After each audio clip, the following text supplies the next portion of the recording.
to all of you. Dear students, today we are going to read chapter number 5, Footprints Without Feet. और ये book भी आप लोगों की सप्लीमेंट्री है जो जिसका नाम फुटप्रिंट्स विदाउट फीट है, उसी का ये चैप्टर नंबर 5 है। आज चैप्टर नंबर 5 को हम रीड करते हैं। चैप्टर नंबर 3 और 4 ये आपके सिलेबस में नहीं है, इसलिए इनको छोड़ दिया गया है। So let's start the chapter. The two boys started in surprise at the fresh muddy imprints of a pair of bare feet. दो बालक जब एक जोड़ा नंगे पांव का कीचड़ में युक्त और उसकी जो ताजी छाप है, यानी जब कीचड़ में पैर सन जाता है और उसकी जो ताजी ताजी छाप पड़ती है, उसको देखकर वो चौंक जाते हैं। What was a barefooted man doing on the steps of a house in the middle of London? कि लंदन के बीच में एक घर की सीढ़ियों पर भला एक नंगे पांव वाला व्यक्ति क्या कर रहा है? And where was the man? और ये आदमी है कहाँ? As they gazed, a remarkable sight met their eyes. जब वे देख रहे थे तो उनकी दृष्टि एक ध्यान देने योग्य दृश्य पर पड़ी। A fresh footmark appeared from nowhere. पांव का एक ताजा निशान पता नहीं कहां से आ गया। Further footprints followed, one after another, descending the steps and progressing down the street. एक के बाद एक पद को छाप छोड़ते हुए सीढ़ियों से नीचे सड़क की ओर बढ़ते हुए वो कदम जा रहे थे। The boys followed, fascinated until the muddy impressions become fainter and fainter, and the last disappeared altogether. पांव का एक ताजा बालकों ने उसका पीछा किया सम्मोहित होकर, जब वो कीचड़ के निशान बिल्कुल धुंधले होते हुए गायब नहीं हो गए तब तक वो उसका पीछा करते रहे। The explanation of the mystery was really simple enough. ये जो रहस्य है, इसकी जो व्याख्या करना है सचमुच में काफी सरल है। They bewildered boys had been following a scientist who had just discovered how to make the human body transparent. वे जो बालक थे उन्होंने एक ऐसे वैज्ञानिक का पीछा किया जिसने अभी अभी खोज की थी कि मानव शरीर को कैसे अदृश्य बनाया जाए। Griffin, the scientist, had carried out experiment after experiment to prove that the human body could become invisible. Griffin जो एक साइंटिस्ट थे, उन्होंने एक के बाद एक या एक के बाद दूसरा आविष्कार ये सिद्ध करने के लिए किया कि मानव शरीर को कैसे अदृश्य बना सकता है वो। Finally, he swallowed certain rare drugs and his body became as transparent as a sheet of glass. उसने कुछ दवाइयां निगल ली, कुछ दवाइयां खा ली और उसका शरीर जो है अदृश्य हो गया, बिल्कुल एक कांच के जैसे ग्लास जो होता है, कांच जो होता है, शीशा जो होता है, उसकी चादर की तरह। Although it also remained as solid as glass, यानी वो शीशे की तरह बिल्कुल कठोर मजबूत हो गया। Brilliant scientist, though he was, Griffin was rather a lawless person. वो जो वैज्ञानिक था, बुद्धिमान था, लेकिन वो लॉलेस भी था। लॉलेस यानी कानून का उल्लंघन करने वाला, कानूनों को न मानने वाला व्यक्ति भी था। His landlord disliked him and tried to eject him. उसके जो मालिक थे वो उसको पसंद नहीं करते थे और उसको घर से बाहर निकालने की कोशिश करते रहते थे। In revenge, Griffin set fire to the house. इसका बदला लेने के लिए ग्रिफिन ने अपने मालिक के घर में आग लगा दी। To get away without being seen, he had to remove his clothes. वहां से बच निकलने के लिए उसने अपने कपड़े उतार दिए। Thus it was that he became a homeless wanderer without clothes, without money, and quite invisible until he happened to step in some mud and left footprint as he walked. अब वो वहां से तो बच निकल गया, अपने कपड़े निकाल के अदृश्य हो गया, लेकिन अब उसके पास में ना तो कपड़े थे, ना कोई घर था रहने के लिए, वो एक घुमक्कड़ बन गया और उसके पैर जो है कीचड़ में सन गए, जिससे उसके पैरों की छाप पड़ने लगी। He escaped easily enough from the boys who followed his footprints in London. वे बालकों से तो सरलता से बच निकला जो लंदन में उसका पीछा कर रहे थे, but his adventures were by no means over. लेकिन उसकी परेशानियों का अभी अंत नहीं हुआ था। He had chosen a bad time of the year of wonder about London without clothes. London में जब उसने ये समय चुना तो उसके लिए बहुत ही बेकार समय था बिना कपड़ों के रहने का। इट वॉज मिड विंटर, क्योंकि ये सर्दियों के बीच का समय था। The air was bitterly cold and he could not do without clothes. हवा जो है बिल्कुल बर्फीली बह रही थी और बिना कपड़ों के उसका काम चलने वाला नहीं था। Instead of walking about the street, he decided to slip into a big London store of warmth. सड़कों पर घूमने की बजाय उसने लंदन का एक बहुत बड़ा स्टोर, उसमें अंदर जाने का निश्चय किया उसने। क्लोजिंग द टाइम अराइव, वो जो स्टोर था उसके बंद होने का समय आ गया था। And as soon as the door was shut, Griffin was able to give him the pleasure of clothing and feeding himself without regard to expenses. जैसे ही दरवाजे बंद हुए, ग्रिफिन ने बिना पैसा खर्च किए भोजन भी कर लिया और कपड़े भी पहन लिए। He brought open boxes and wrappers and fitted himself out with warm clothes. उसने वहां रखे हुए जो बॉक्स थे, डब्बे जो थे, उनको तोड़ दिया और अपने आप को गर्म कपड़ों से लपेट लिया। Soon with shoes as overcoat and a wide-brimmed hat, he became a fully dressed and visible person. उसने वहां जूते पहने, एक ओवरकोट पहना और एक लंबा छज्जे वाला एक गोल हैट भी पहना और अब वो एक दिखाई देने वाला, पूरे कपड़ों में दिखाई देने वाला इंसान, व्यक्ति बन गया। In the kitchen of restaurant, he found the cold meat and coffee. Restaurant की एक किचन में उसने ठंडा मीट खाया और कॉफी भी ली। And he followed up the meal with sweets and wine taken from the grocery store, और उसने वहां कुछ मिठाइयां भी, भोजन के बाद मिठाइयां भी खाई और शराब भी पी जो वो किराने की ग्रोसरी की दुकान से लेकर आया था।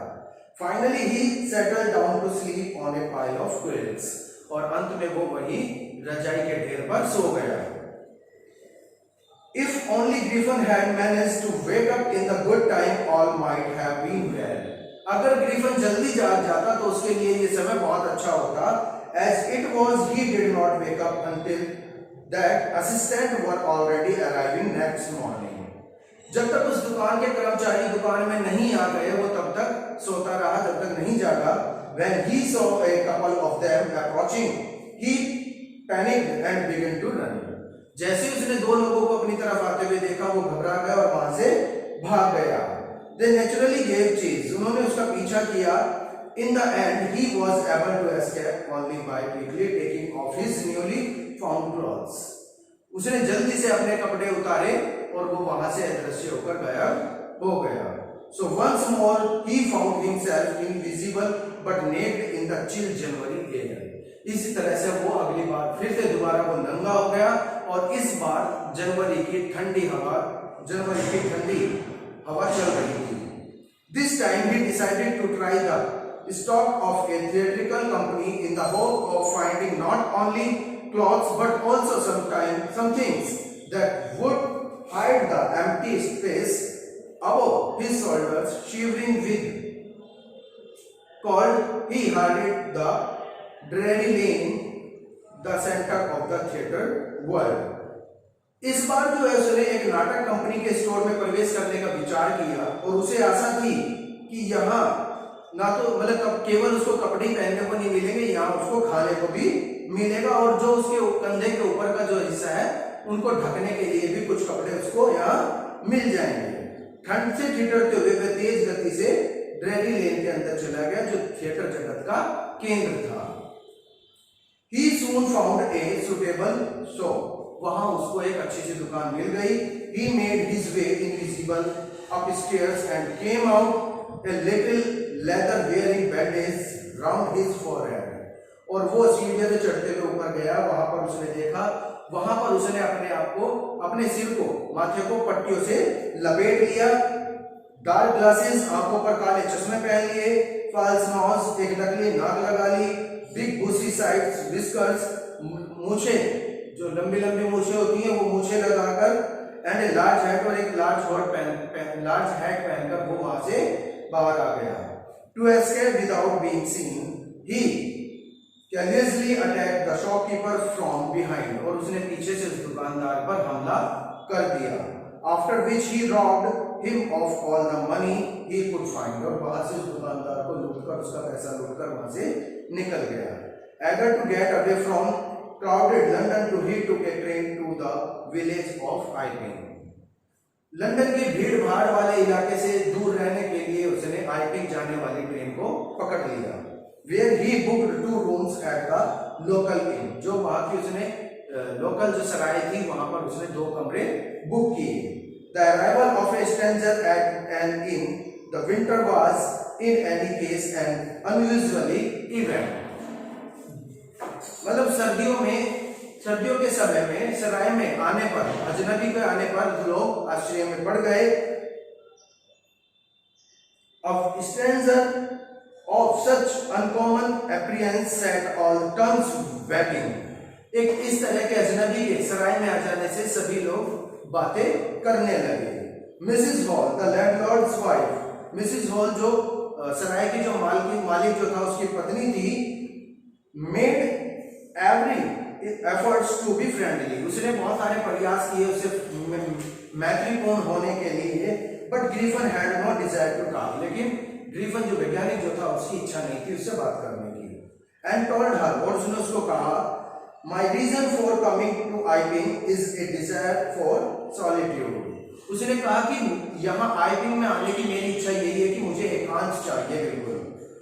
आई do not wish to be disturb in my work, और मेरी यही इच्छा है कि मुझे कोई भी मेरे काम में डिस्टर्ब ना करे। Besides, an accident has affected my face, और मैं बता दूं कि मेरा एक दुर्घटना में मेरा चेहरा जो है वो प्रभावित हो गया है, खराब हो गया है। Satisfied that her guest was an assented scientist, इस बात से संतुष्ट होकर कि आगंतुक जो है, ये आने वाला जो सराय में जो आदमी आया, अजनबी आया है, ये एक सनकी वैज्ञानिक है। And in view of the fact that he had paid her in advance, और इसने अपना जो सराय का किराया जो था वो भी एडवांस में पे कर दिया था।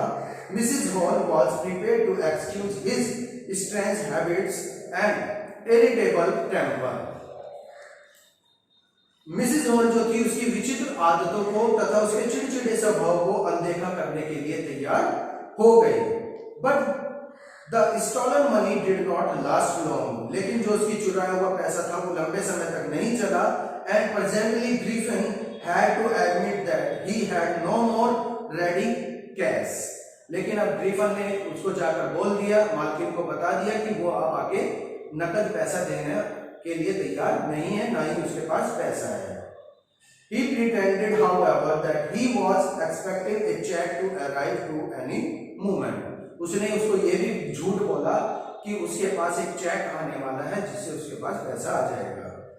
Shortly afterwards, a curious episode occurred. तभी एक विचित्र सी घटना घटी।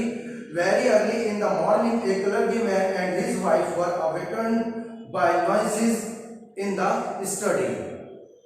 वहां पर एक क्लर्गीमैन थे, क्लर्गीमैन यानी कि पादरी और उसकी पत्नी की अचानक से आंख खुल जाती है, क्योंकि उनको उनके अध्ययन वाले कमरे में जहाँ पे पढ़ाई होती है उस पढ़ाई वाले कमरे में उनको कुछ आवाजें, कुछ शोर सुनाई देता है। creeping downstairs, वो धीरे धीरे सीढ़ियों से नीचे आते हैं. They heard and the chink of money began taken from the clergy's man's desk. और वो देखते हैं कि क्लर्की मैन की जो मेज है उस पे से सिक्कों के खनकने की, पैसों के खनकने की आवाजें आती हैं. Without making any noise and with a poker grasped firmly in his hand, सीढ़ियों से धीरे धीरे नीचे उतरते हुए और हाथ में एक लोहे की रॉड लेकर वो नीचे उतरे. The clergyman flung open the door, और क्लर्की मैन ने, पादरी ने जो है एकदम से अचानक से दरवाजा खोल दिया. सरेंडर, समर्पण कर दो. Then to his amazement he realised that the room appeared to be empty. उन दोनों का आश्चर्य से कोई ठिकाना नहीं रहा. वो दोनों इतने आश्चर्यचकित हो गए जब उन्होंने देखा कि कमरे में कोई भी नहीं है. He and his wife looked under the desk. उन्होंने मेज के नीचे झांककर देखा. And behind the curtains, पर्दों के पीछे देखा. And even up the chimney, और चिमनी की ओर जाकर देखा. उन्हें कहीं कोई भी नहीं मिला. There was not a sign of anybody. वहां कोई भी व्यक्ति का निशान, नामो निशान तक नहीं मिला. Yet the desk had been opened and the housekeeping money was missing. जब उन्होंने मेज के पास जाकर देखा, मेज को खोल कर देखा, तो वहां उनके जो पैसे थे वो उनको नहीं मिले. सो माय डियर स्टूडेंट्स, आज के लिए इतना ही. मिलते हैं अगले वीडियो में. Till then bye bye from my side. Thank you very much.